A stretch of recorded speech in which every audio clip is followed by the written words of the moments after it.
2026년 3월 22일 주일 아침입니다. 3927TV 주일 예배를 찾아주신 모든 분께 하나님의 극진하신 사랑과 하나님의 한량없는 은혜와 하나님의 무한하신 능력이 언제나 차고 넘치길 우리 주 예수 그리스도의 이름으로 축복합니다. 봄의 향기가 한결 더 진해지고 있음을 실감할 수 있습니다. 낮의 햇살도 더욱 따뜻해졌고 산과 들에서도 연초록 소식을 전해오고 있습니다. 하지만 지구촌 한편에서는 아직도 차갑고 어두운 전쟁이 펼쳐지고 있습니다. 이 전쟁이 최대한 빨리 수습되기를 희망한다는 간절한 마음을 하나님께 전하면서 오늘의 예배를 시작하도록 하겠습니다. 다 같이 묵도하시겠습니다.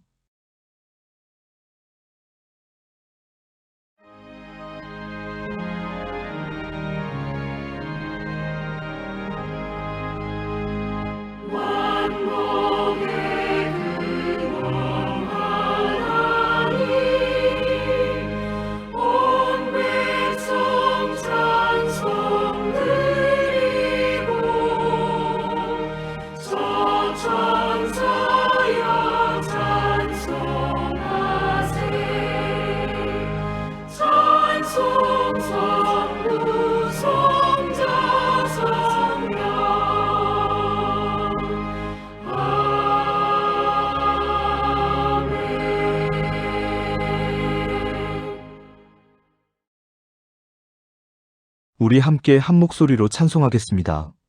함께 부르실 찬송은 찬송가 84장 온 세상이 캄캄하여서입니다.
이 세상의 빛은 오직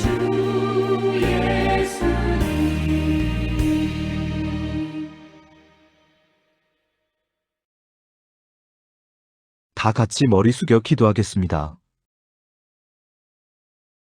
사랑과 은혜와 능력이 차고 넘치는 하나님 아버지. 오늘도 거룩한 주일을 허락하시고 주님 앞에 나와 예배드리게 하시니 감사합니다. 따뜻한 햇살과 부드러운 바람, 피어나는 꽃들과 푸르러지는 나무들을 바라보며 아름다운 봄을 주신 주님의 사랑을 다시 생각하게 하시니 감사합니다. 추운 겨울을 지나 새로운 생명이 움트게 하시듯 우리의 마음에도 새 힘과 소망을 주시고 지친 영혼이 다시 살아나게 하시니 감사합니다. 자연의 변화 속에서 살아계신 하나님의 손길을 느끼게 하시고 우리의 삶도 주님의 은혜 안에서 새로워질 수 있음을 믿게 하여 주시옵소서. 지난 한 주간도 우리의 삶을 지켜주시고 보호해 주셔서 감사합니다. 바쁜 일상 속에서도 넘어지지 않게 붙들어 주시고 가정과 일터와 모든 삶의 자리에서 함께해 주신 은혜를 기억합니다. 때로는 마음이 지치고 믿음이 약해질 때도 있었고 염려와 걱정으로 하루를 보내기도 했지만 그 순간마다 우리를 놓지 않으시고 품어주신 주님께 감사드립니다. 우리가 당연하게 여겼던 하루하루가 사실은 주님의 돌보심과 인도하신 가운데 있었다는 것을 잊지 않게 하시고 감사하는 마음으로 살아가게 하여 주시옵소서.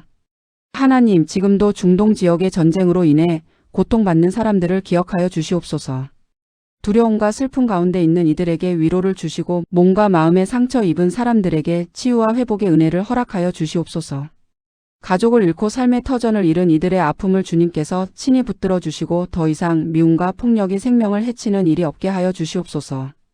전쟁이 멈추고 갈등이 물러가며 하나님의 평화가 그 땅 가운데 임하게 하여 주시옵소서. 또한 건강의 문제로 힘들어하는 이들, 물질의 어려움으로 마음 무거운 이들, 관계의 아픔으로 눈물 흘리는 이들을 주님께서 붙들어 주시옵소서. 병상에 있는 이들에게 회복의 은혜를 주시고 경제적인 어려움 가운데 있는 이들에게 필요한 길을 열어주시며 관계의 갈등 속에 있는 이들에게 이해와 용서의 마음을 허락하여 주시옵소서. 각 사람의 형편과 사정을 가장 잘 아시는 주님께서 저마다의 문제 가운데 찾아와 주시고 막혀 있는 곳마다 은혜의 길을 열어주시옵소서.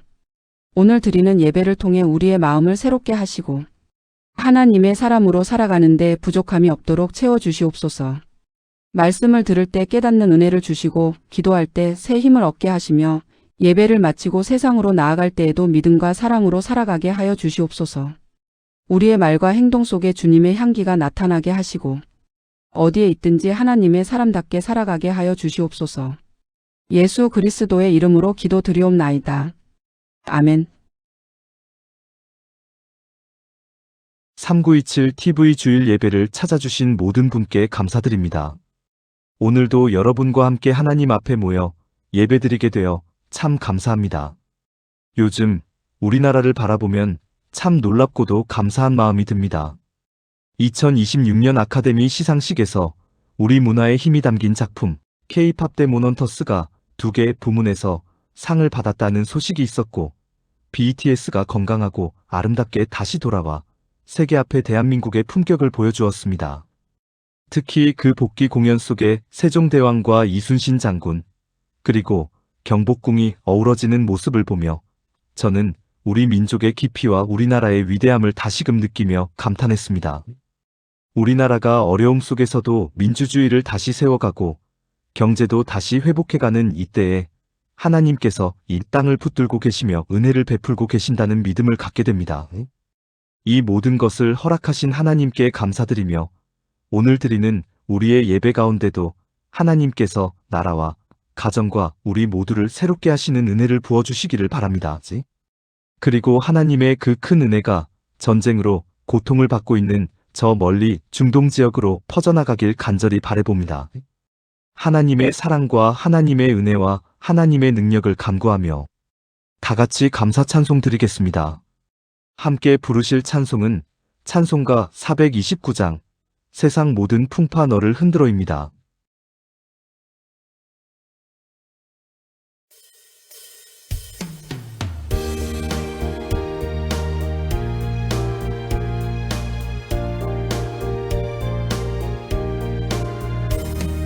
세상 모든 풍파 너를 흔들어 약한 마음 낙심하게 될 때에 내려주신 주의 복을 세어라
오늘 하나님께서 우리에게 주신 말씀은 요한복음 4장 1절로 26절입니다. 다 같이 한 목소리로 합독하겠습니다. 예수께서 제자를 삼고 세례를 베푸시는 것이 요한보다 많다 하는 말을 바리새인들이 들은 줄을 주께서 아신지라. 예수께서 친히 세례를 베푸신 것이 아니요 제자들이 베푼 것이라. 유대를 떠나사 다시 갈릴리로 가실새 사마리아를 통과하여야 하겠는지라. 사마리아에 있는 수가라 하는 동네에 이르시니 야곱이 그 아들 요셉에게 준 땅이 가깝고 거기 또 야곱의 우물이 있더라. 예수께서 길 가시다가 피곤하여 우물 곁에 그대로 앉으시니 때가 6시쯤 되었더라. 사마리아 여자 한 사람이 물을 기르러 왔음에 예수께서 물을 좀 달라 하시니 이는 제자들이 먹을 것을 사러 그 동네에 들어갔음이러라. 사마리아 여자가 이르되 당신은 유대인으로서 어찌하여 사마리아 여자인 나에게 물을 달라 하나이까 하니 이는 유대인이 사마리아인과 상종하지 아니함이러라. 예수께서 대답하여 이르시되 내가 만일 하나님의 선물과 또 내게 물 좀 달라 하는 이가 누구인 줄 알았더라면 내가 그에게 구하였을 것이요 그가 생수를 내게 주었으리라. 여자가 이르되 주여 물기를 그릇도 없고 이 우물은 깊은데 어디서 당신이 그 생수를 얻겠사옵나이까. 우리 조상 야곱이 이 우물을 우리에게 주셨고 또 여기서 자기와 자기 아들들과 짐승이 다 마셨는데 당신이 야곱보다 더 크니까. 예수께서 대답하여 이르시되 이 물을 마시는 자마다 다시 목마르려니와 내가 주는 물을 마시는 자는 영원히 목마르지 아니하리니 내가 주는 물은 그 속에서 영생하도록 솟아나는 샘물이 되리라. 여자가 이르되 주여 그런 물을 내게 주사 목마르지도 않고 또 여기 물 기르러 오지도 않게 하옵소서. 이르시되 가서 내 남편을 불러오라. 여자가 대답하여 이르되 나는 남편이 없나이다. 예수께서 이르시되 내가 남편이 없다 하는 말이 옳도다. 너에게 남편 5이 있었고 지금 있는 자도 내 남편이 아니니 내 말이 참되도다. 여자가 이르되 주여 내가 보니 선지자로소이다. 우리 조상들은 이 산에서 예배하였는데 당신들의 말은 예배할 곳이 예루살렘에 있다 하더이다. 예수께서 이르시되 여자여 내 말을 믿으라. 이 산에서도 말고 예루살렘에서도 말고 너희가 아버지께 예배할 때가 이르리라. 너희는 알지 못하는 것을 예배하고 우리는 아는 것을 예배하노니 이는 구원이 유대인에게서 남이라. 아버지께 참되게 예배하는 자들은 영과 진리로 예배할 때가 오나니 곧 이때라. 아버지께서는 자기에게 이렇게 예배하는 자들을 찾으시느니라. 하나님은 영이시니 예배하는 자가 영과 진리로 예배할지니라. 여자가 이르되 메시아 곧 그리스도라 하는 이가 오실 줄을 내가 아노니 그가 오시면 모든 것을 우리에게 알려주시리이다. 예수께서 이르시되 내게 말하는 내가 그라 하시니라. 아멘. 오늘 본문을 크게 보면 예수님께서 사마리아 여자에게 예수님의 존재와 예수님의 사역에 대해 말씀하시고 가르치는 내용입니다. 그런데 오늘 본문을 꼼꼼히 읽어보면 우리가 그냥 지나치기 쉽지만 그냥 지나쳐서는 안 되는 내용이 여럿 있습니다. 그 중에서 4가지를 살펴보려고 합니다. 오늘 본문에서 우리가 살펴보고자 하는 첫 번째 내용은 세례에 관한 내용입니다. 요한복음 4장 1절로 2절 예수께서 제자를 삼고 세례를 베푸시는 것이 요한보다 많다 하는 말을 바리새인들이 들은 줄을 주께서 아신지라. 예수께서 친히 세례를 베푸신 것이 아니요 제자들이 베푼 것이라라고 기록하고 있습니다. 이 기록에 따르면 예수님께서 많은 사람들에게 세례를 베풀고 있음을 알 수 있습니다. 이제 세례 요한으로부터 세례를 받는 사람의 숫자보다 예수님으로부터 세례를 받는 사람의 숫자가 훨씬 더 많다는 것을 알 수 있습니다. 그런데 우리는 이 상황을 그렇게 놀랍게 여기지 않습니다. 왜냐하면 세례 요한이 예수님이 참 메시아이고 예수님이 참 그리스도이고 예수님이 참 구원자라고 선언했고 제자들에게도 이것을 증언해야 한다고 말했기 때문입니다. 더구나 세례 요한의 제자 중에 2사람이 예수님의 제자로 가기도 했기 때문입니다. 이런 상황에서 사람들이 세례 요한보다 예수님을 더 많이 찾아오는 것은 어쩌면 당연한 일인지도 모릅니다. 그래서 이것을 그렇게 놀랍게 여기지는 않습니다. 우리가 놀라워하는 것은 2절 예수께서 친히 세례를 베푸신 것이 아니요 제자들이 베푼 것이라라는 기록 때문입니다. 성경은 예수님께서 직접 세례를 베푸신 것이 아니라 예수님의 제자들이 세례를 베푼 것이라고 기록하고 있습니다. 이것이 놀라운 일이 아닐 수 없습니다. 사도행전 9장에 보면 7 일꾼 중에 하나로 세움을 받은 빌립이 에디오피아 내시에게 세례를 베푸는 장면이 기록되어 있습니다. 또 사도행전 10장에 보면 베드로가 고넬료를 비롯한 몇 사람에게 세례를 베푸는 장면이 기록되어 있습니다. 이 두 장면에 대해 우리는 별로 의아하게 생각하지 않습니다. 왜냐하면 예수님의 십자가 사역이 이미 이루어졌고 성령이 이미 임했기 때문입니다. 예수님의 십자가 사역과 성령 강림으로 말미암아 성도가 된 베드로와 빌립이 그렇지 않은 사람들에게 세례를 주는 것이기에 이 일을 한 번도 이상하게 생각하지 않았습니다. 그러나 요한복음 4장 때는 예수님의 십자가 사역이 이루어지기 이전입니다.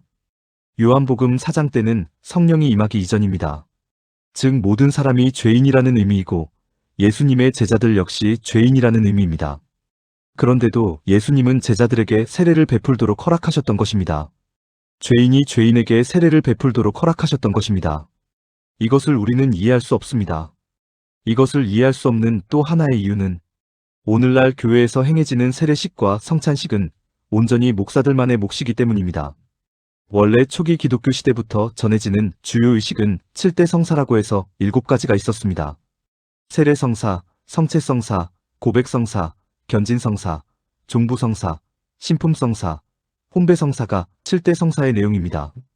가톨릭은 이 7대 성사를 오늘날까지 유지하고 있지만 종교개혁 이후 등장한 개신교 기독교는 성경에서 찾아볼 수 있는 세례성사와 성체성사만을 인정하고 있고 유지하고 있습니다. 즉 오늘날 개신교 기독교는 세례식과 성찬식만을 공식적인 의식으로 행하고 있으며 이 의식의 주 집례자는 반드시 담임 목사입니다. 아주 부득이한 경우 부목사들이 할 수 있을 뿐입니다. 그런데 오늘 본문에 따르면 예수님은 제자들에게 세례를 베풀도록 하셨습니다. 그것도 아직 죄인인 제자들에게 세례를 베풀도록 하셨습니다. 도대체 이것을 어떻게 이해해야 하느냐는 것입니다. 오늘날로 치자면 예수님은 직무유기를 한 것이고 업무상 배임을 한 것이며 또 제자들은 직권남용을 한 것으로 있을 수 없는 일이 예수님에 의해 벌어진 것입니다. 그런데 예수님께서 괜히 그러지는 않으셨을 것입니다. 분명히 어떤 이유가 있기에 그러셨을 것입니다. 그 이유가 무엇일까요? 이 사건을 통해 우리가 첫 번째로 깨달아야 하는 것은 예수님은 어떠한 특권의식도 가지고 있지 않은 분이시라는 사실입니다. 예수님은 하나님의 아들로 오셨고 온 인류를 위해 오셨지만 결코 사람 위에 군림하려는 태도를 취하지 않으셨다는 사실입니다. 조금 전 세례식과 성찬식은 온전히 목사들의 몫이라고 했습니다. 왜 그렇습니까? 특권의식에 빠진 목사들이 그런 전통을 만들었기 때문입니다. 이와 유사한 예가 있습니다. 한 전도사가 교회를 개척했습니다. 그런데 전도사가 개척한 교회에 아무리 성도가 많다고 하더라도 전도사는 예배가 끝날 때 축도를 할 수 없습니다. 왜 그렇습니까? 특권의식에 사로잡힌 목사들이 그런 전통을 만들었기 때문입니다. 지난주 세례 요한의 제자들이 예수님께로 사람들이 더 많이 몰려가는 것을 보고 세례 요한을 찾아와 한바탕 소동을 치른 적이 있었습니다. 왜 그렇습니까? 세례 요한의 제자들이 특권의식에 사로잡혀 있었기 때문입니다. 이처럼 사람들은 아주 사소한 것 하나에도 쉽게 특권의식에 빠지게 되고 그 특권의식을 발휘하게 되어 있습니다. 그게 어쩔 수 없는 죄인의 성품입니다. 그러나 예수님은 그렇게 하지 않으셨습니다. 하나님의 아들이라는 특권의식에 빠져 있었더라면 예수님은 당연히 자신만이 세례를 베푸셨을 것입니다. 어찌 감히 제자들이, 그것도 아직 죄인인 제자들이 세례를 베풀겠느냐고 하시며 세례를 베푸는 주변에 얼씬도 하지 못하게 하셨을 것입니다. 그러나 예수님은 그렇게 하지 않으셨습니다. 예수님은 하나님을 위해 오신 분이 아니라, 예수님은 자기 자신을 위해 오신 분이 아니라 모든 사람을 위해 오신 분이시기 때문입니다. 그런데 특권의식이 없다는 것을 보여주기 위해 죄인인 제자들에게 세례를 베풀게 하셨다는 것만으로는 뭔가 설득력이 부족합니다. 다른 이유가 한 가지 더 있습니다. 우리가 두 번째로 깨달아야 하는 것은 사람들에게 물로 세례를 베풀고 사람들이 물로 세례를 받는 것은 그렇게 중요하지도 않으며 그렇게 큰 의미를 가지지도 않는다는 사실입니다. 만약 물세례가 정말로 중요한 것이었다면 아무리 예수님이라 하더라도 제자들에게 시키지는 않았을 것입니다. 십자가를 지고 십자가에 죽고 십자가 죽음에서 부활하는 것이 정말로 중요한 일이었기에 예수님 홀로 온전히 그 일을 감당하셨듯이 물세례가 정말로 중요한 것이었다면 예수님만이 오롯이 세례를 감당하셨을 것입니다. 그러나 물세례가 그렇게 중요한 것이 아니고 물세례가 그렇게 큰 의미를 지니고 있지 않기에 제자들도 행할 수 있도록 하셨던 것입니다.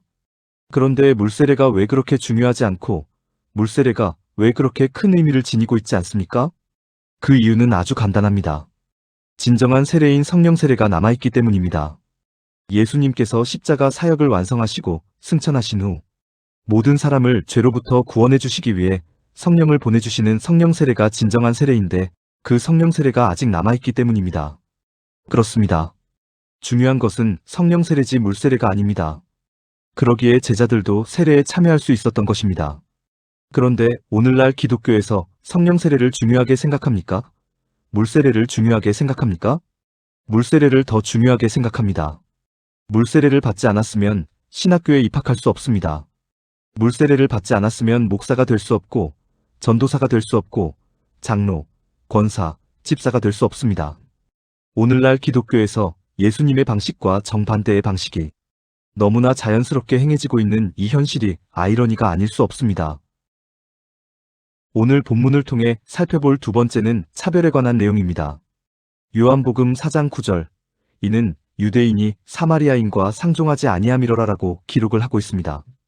예수님께서 물을 기르러 온 사마리아 여자에게 물을 좀 달라고 말씀하십니다. 예수님이 실제로 목이 말라서 물을 달라고 하시는 것이 아닙니다. 예수님은 특권의식 같은 게 전혀 없는 분이시기에 본인이 목이 마르면 본인이 물을 떠서 마시지 물을 떠달라고 누구에게 시키지 않습니다.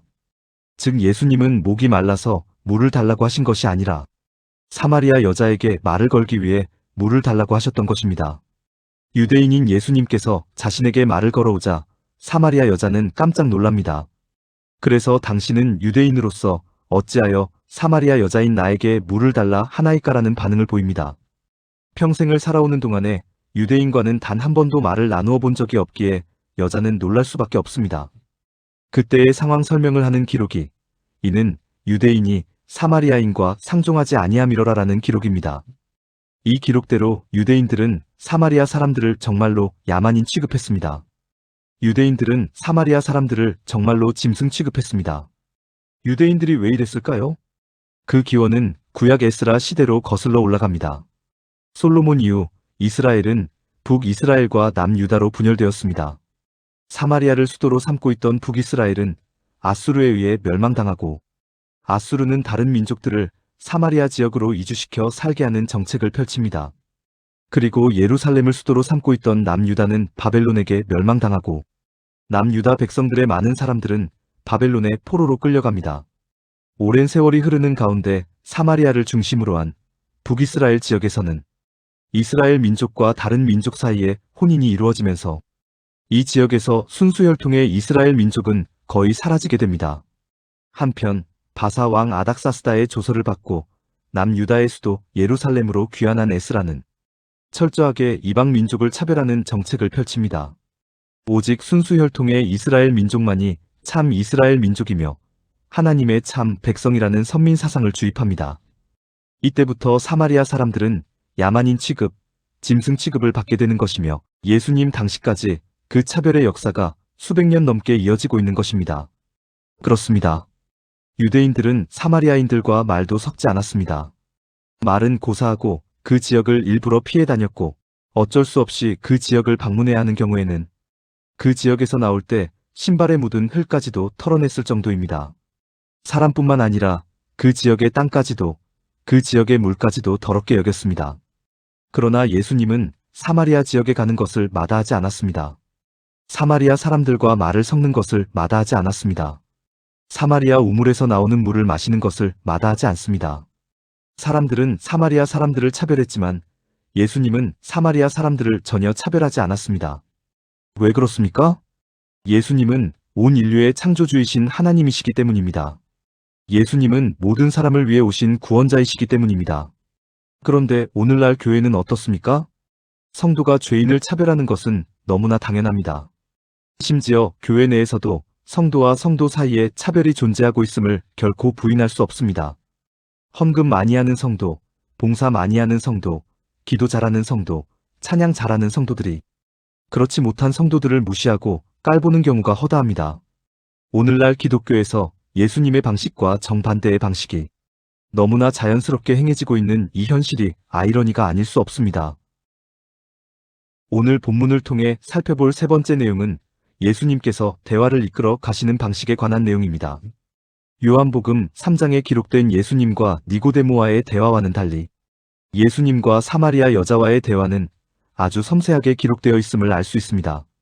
니고데모와의 대화가 선언적 형식의 대화였다면 사마리아 여자와의 대화는 설명적 형식의 대화임을 알 수 있습니다. 우선 예수님은 물을 기르러 온 사마리아 여자에게 물을 좀 달라고 하십니다.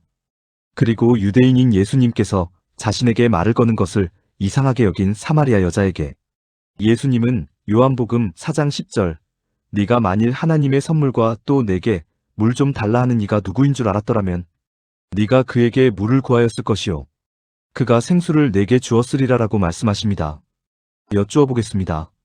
사마리아 여자가 예수님의 이 말씀을 이해할 수 있을까요? 이해할 수 없을까요? 전혀 이해할 수 없습니다. 조금 전에는 물을 좀 달라고 하더니 이제는 오히려 자신이 물을 줄 수 있다고 말합니다. 이런 말을 이해하는 것은 불가능합니다. 그래서 여자는 되묻습니다. 아무 도구도 없이 어떻게 물을 얻을 수 있느냐고 되묻습니다. 그리고 당신이 이 우물을 판 야곱보다 더 큰 자냐고 되묻습니다. 예수님에 대해 또 예수님의 말씀에 대해 아무것도 모르는 사마리아 여자의 이 반응은 너무나 당연한 반응입니다. 사마리아 여자의 수준과 차원이 아무것도 모르는 수준과 차원에 머물러 있기에 사마리아 여자는 그저 볼 수 있는 물, 볼 수 있는 두레박, 볼 수 있는 우물에만 집착할 수밖에 없습니다. 그녀가 볼 수 있는 세계는 정확히 거기까지입니다. 아무 도구도 없이 어떻게 물을 얻을 수 있느냐고 당신이 야곱보다 더 큰 자냐고 되묻는 여자에게 예수님은 내가 주는 물을 마시면 영원히 목마르지도 않을 뿐더러 영생을 누릴 수 있게 된다고 말씀하십니다. 그러자 여자는 그런 물을 내게 주사 다시는 목마르지 않고 물도 기르러 오지 않도록 해달라고 요청합니다. 여자의 인식체계가 여전히 볼 수 있는 물, 볼 수 있는 두레박, 볼 수 있는 우물에 머물러 있습니다. 여기에서 갑자기 이상한 일이 일어납니다. 예수님께서 물 이야기를 하시다가 갑자기 여자의 남편을 불러오라고 말씀하십니다. 이 말씀이 아주 엉뚱한 말씀이 아닐 수 없습니다. 왜냐하면 물과 여자의 남편은 아무 관련이 없기 때문입니다. 예수님은 왜 갑자기 아무 관련이 없는 남편을 데려오라고 말씀하셨을까요? 그 이유는 아주 간단합니다. 화제를 전환하기 위해서입니다. 예수님께서 이렇게 화제를 갑자기 전환하는 이유는 여자에 대해 모든 것을 알고 있는 예수님께서 예수님과 예수님의 말씀을 여자에게 이해시키기 위해서입니다.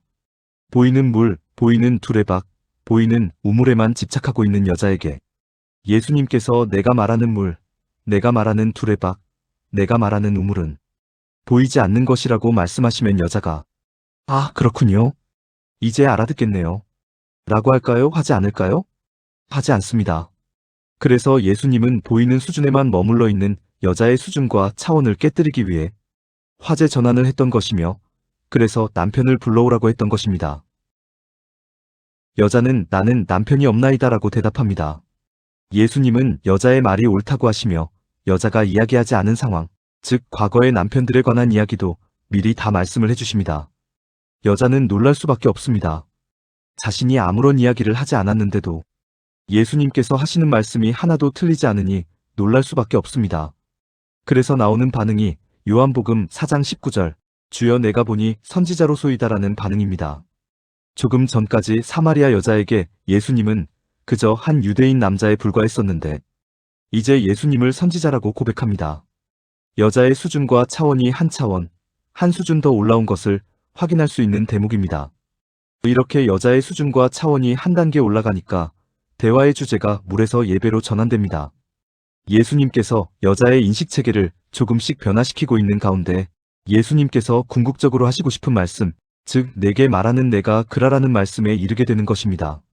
네가 소문으로만 듣던 메시아, 곧 그리스도가 바로 나라고 말씀하실 수 있게 된 것입니다. 이처럼 예수님과 사마리아 여자와의 대화는 예수님과 니고데모와의 대화와는 아주 다른 모양을 하고 있습니다. 그래서 우리가 생각해야 하는 게 왜 니고데모와의 대화 때는 예수님께서 이런 방식을 취하지 않았느냐는 것입니다. 왜 그랬을까요? 그 이유는 아주 간단합니다. 이런 방식을 취한다고 해서 바리새인인 니고데모가 자신이 알고 있는 것을 쉽게 내려놓지 못하기 때문입니다. 사실 니고데모의 수준과 차원, 사마리아 여자의 수준과 차원은 하나도 다르지 않습니다. 예수님의 거듭나야 한다는 표현을 모태에 다시 들어가야 하는 것이냐고 묻는 니고데모와 예수님께서 말씀하시는 물을 오직 눈에 보이는 물로 이해하는 사마리아 여자와의 수준과 차원에 무슨 차이가 있습니까? 아무 차이가 없습니다. 어찌 보면 사마리아 여자가 더 나아 보이기도 합니다. 그런데 사마리아 여자에게는 말로 설명하는 방식이 가장 적합하기에 이렇게 설명적 방식으로 대화를 이끌어 오셨던 것이고, 니고데모에게는 예수님의 말씀을 곰곰이 생각해 볼 수 있는 시간을 주는 것이 가장 적합하기에 선언적 방식으로 대화를 이끄셨던 것입니다. 보다 효과적으로 말씀을 전하기 위해 사람에 따라 다른 방식을 취하시는 예수님의 지혜를 발견할 수 있습니다. 오늘 본문을 통해 살펴볼 네 번째는 예배에 관한 내용입니다. 물에 관한 이야기로 시작할 때 사마리아 여자에게 예수님은 그저 유대인 남자였습니다. 그런데 남편 이야기를 거치면서 사마리아 여자에게 예수님은 선지자가 되었습니다. 그렇게 여자의 수준과 차원이 한 단계 올라가자 이번에는 예수님과 여자 사이에서 예배에 관한 이야기가 오고 가게 됩니다. 사마리아 여자는 우리 조상들은 이 산에서 예배하였는데 당신들의 말은 예배할 곳이 예루살렘에 있다 하더이다라고 말합니다. 우선 여자가 말하는 예배가 어떤 성격의 예배인지를 인식하고 있어야 합니다. 여자가 말하는 예배는 종교 행위로서의 예배입니다. 이 예배는 사마리아인들은 야곱의 하나님께, 유대인들은 유대교의 하나님께 하나님의 뜻을 구하고 하나님을 찬양하고 하나님을 경배하는 종교 행위로서의 형식적인 예배입니다. 여자의 이야기를 들은 예수님은 이제 이 산도 아니고 예루살렘도 아니고 사람들이 영과 진리로 예배할 때가 온다고 말씀하십니다. 사마리아 사람들이 산에서 예배드리고 유대인들이 예루살렘에서 예배드리는 이유는 그곳이 신령한 장소라고 생각하기 때문입니다. 신은 신성한 분이시기에 아무 곳에나 계시지 않는다고 생각합니다. 그래서 산에서 예루살렘에서 예배드리는 것입니다. 유대인들이 사마리아 사람들을 차별하고 사마리아 땅을 차별하듯이 사마리아 사람들에게도 거룩하고 신성한 산과 그렇지 않은 곳을 차별하는 인식이 깔려 있습니다. 그러나 예수님은 그렇게 하지 않아도 되는 때가 온다고 말씀하십니다. 산에서 드리는 예배, 예루살렘에서 드리는 예배가 아닌 영과 진리로 예배드리는 때가 온다고 말씀하십니다. 다시 말해 하나님의 뜻을 구하고 하나님의 도움을 구하고 하나님께 정성을 보이는 종교적 행위로서의 예배가 아니라 영과 진리로 예배드리는 때가 온다고 말씀하십니다. 너희가 구원을 받으면 하나님의 심정과 마음, 하나님의 성품과 속성, 하나님의 가치와 원리로 예배드리는 때가 온다고 말씀하시는 것입니다. 그래서 요한복음 4장 22절 너희는 알지 못하는 것을 예배하고 우리는 아는 것을 예배하노니 이는 구원이 유대인에게서 남이라라는 말씀이 등장하게 되는 것입니다. 그런데 구원이 유대인에게서 남이라라는 말씀이 잘 이해가 가지 않습니다. 얼핏 보면 예수님도 유대인을 가장 중요하고 가장 특별한 민족이라고 생각하시는 것처럼 느껴질 수 있는 표현입니다. 그러나 이 말씀은 유대인이 선택받아서 유대인이 특별해서 유대인이 중요해서라는 의미가 전혀 아닙니다. 사마리아 사람들을 차별하고 사마리아 땅을 차별하는 유대인이 가장 악하기에 유대인이 가장 부패해 있기에 유대인이 가장 죄적이기에 구원이 유대인으로부터 시작된다는 의미일 뿐 결코 유대인을 높이려는 의도가 아닙니다. 예수님께서 영과 진리로 드리는 예배에 관해 말씀하시자 사마리아 여자는 자신이 소문으로 듣던 메시아, 곧 그리스도라는 존재에 대해 말을 꺼냅니다. 사실 여자는 영과 진리로 드리는 예배가 어떤 예배인지 전혀 이해하지 못합니다. 그래서 메시아, 곧 그리스도라 하는 이가 오시면 그 예배에 대해 모든 것을 알려주실 거라고 이야기하는 것입니다. 그때 예수님께서 하시는 말씀이 내게 말하는 내가 그라라는 말씀입니다.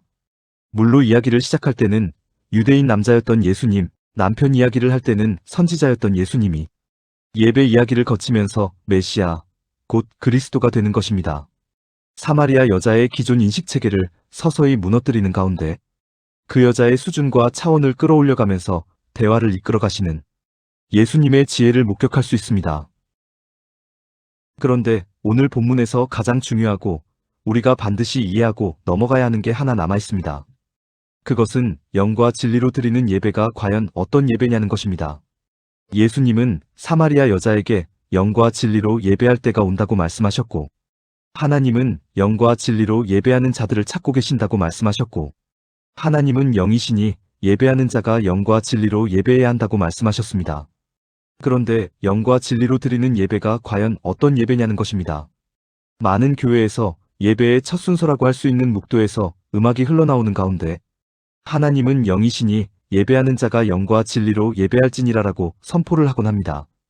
그런데 그 의미가 무엇이냐는 것입니다. 정성을 다해 예배를 드려야 한다는 의미겠습니까?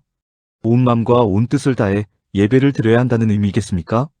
그렇게 단순한 내용이 절대로 아닙니다. 한번 여쭈어 보겠습니다. 영과 진리로 드리는 예배의 반대말을 만들어 본다면 뭐라고 만들 수 있겠습니까? 아마도 육과 거짓으로 드리는 예배라고 할 수 있을 것입니다. 그런데 성경에서 영과 육이라고 할 때 영은 영혼을 의미하고 육은 몸을 의미하는 것이 아닙니다. 영은 하나님의 원리를 의미하고 육은 죄의 원리를 의미합니다. 따라서 영과 진리로 드리는 예배는 죄의 원리로 드리는 예배, 거짓으로 드리는 예배가 아니라는 의미입니다. 그렇다면 죄의 원리로 드리는 예배, 거짓으로 드리는 예배는 어떤 예배이겠습니까? 그 예배는 하나님의 뜻을 구하고 하나님을 찬양하고 하나님을 숭배하는 형식적인 종교 행위로서의 예배를 의미합니다. 결론적으로 영과 진리로 드리는 예배는 형식적인 종교 행위로서의 예배가 아니라 우리의 삶 전체를 가리키는 예배입니다. 이와 유사한 표현이 로마서에 기록되어 있습니다. 로마서 12장 1절. 그러므로 형제들아, 내가 하나님의 모든 자비하심으로 너희를 권하노니 너희 몸을 하나님이 기뻐하시는 거룩한 산 제물로 드리라. 이는 너희가 드릴 영적 예배니라라는 말씀이 있습니다. 아주 심각한 오해를 불러일으키기도 하는 말씀입니다. 왜냐하면 너희 몸을 산 제물로 드리라고 하기 때문입니다. 어떻게 이런 것을 요구할 수 있는지 쉽게 이해가 안 갑니다. 그러나 이런 표현을 쓰는 이유는 당시의 환경을 고려한 것입니다. 실제로 인신공양이 타 종교에서 많이 행해지고 있었고 그것이 그 종교의 신을 위한 최고의 행위로 여겨졌던 시대입니다. 이제 우리도 그처럼 우리 몸을 산 제물로 드릴 수 있는 최고의 예배를 드리자는 것입니다. 그러나 형식은 완전히 다릅니다. 하나님의 심정과 마음으로, 하나님의 성품과 속성으로, 하나님의 가치와 원리로, 하나님을 기준 삼아 이 세상을 기쁘고 즐겁고 신나고 행복하게 살아가는 것. 그것이 우리 몸을 산 제물로 드리는 예배이며 그것이 하나님께서 기쁘게 받으시는 진정한 예배라는 의미입니다. 즉, 우리의 온전한 삶이 영과 진리로 드리는 예배가 되는 것입니다. 정리하겠습니다. 오늘 우리는 2026년 3월 22일 주일 예배를 영상 예배라는 형식을 통해 드렸습니다. 이 예배는 죄의 원리로 드리는 예배, 거짓으로 드리는 예배가 절대로 아닙니다. 그렇다고 이 예배를 영과 진리로 드리는 온전한 예배라고는 할 수 없습니다. 왜냐하면 이 예배는 주일을 기념하여 하나님께 감사의 고백을 드리는 의례적인 예배의 형식이 강하기 때문입니다. 그렇다면 영과 진리로 드리는 예배는 어떤 예배일까요? 그 예배는 이 예배가 끝나는 순간부터 시작됩니다. 즉, 여러분의 삶의 순간순간이 모두 예배라는 것입니다. 여러분의 삶의 순간순간이 하나님을 기준 삼은 삶이면 여러분의 삶 자체가 영과 진리로 드리는 예배입니다. 하나님의 심정과 마음, 하나님의 성품과 속성, 하나님의 가치와 원리에 근거하여 여러분이 삶의 순간순간을 살아가신다면 여러분의 삶 자체가 영과 진리로 드리는 예배입니다. 바로 그것이 우리의 몸을 거룩한 산 제물로 드리는 예배입니다. 이번 한 주간도 그런 예배에 푹 빠져 살아가는 모두가 되길 우리 주 예수 그리스도의 이름으로 축복합니다. 하나님께서 주신 은혜의 말씀을 다시 한번 생각하면서 하나님께 찬송 드리시겠습니다. 함께 부르실 찬송가는 찬송가 288장 예수를 나의 구주 삼고입니다.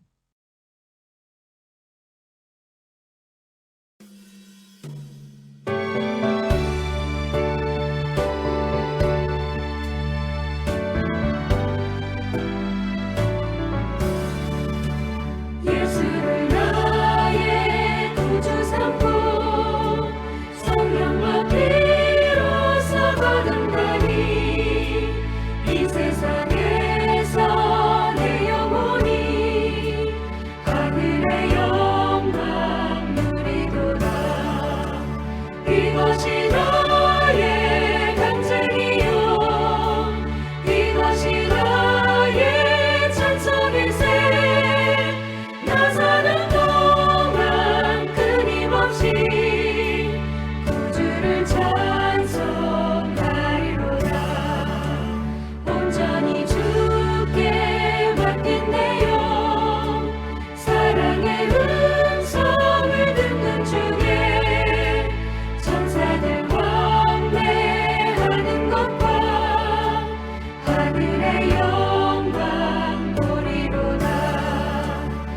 이것이 나의 간증이요 이것이 나의 찬송일세 나 사는 동안 끊임없이 구주를 찬송하리로다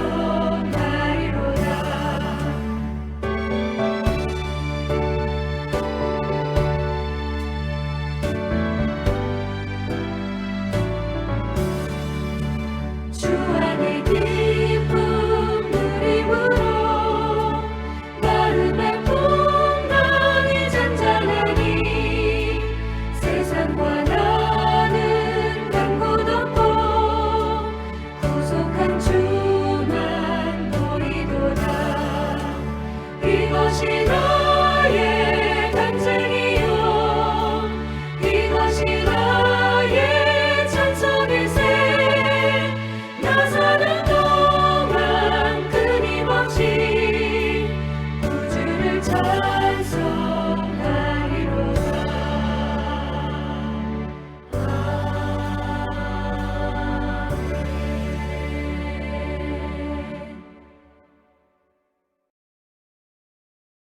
기도와 축도로 2026년 3월 22일의 모든 예배 순서를 마치도록 하겠습니다.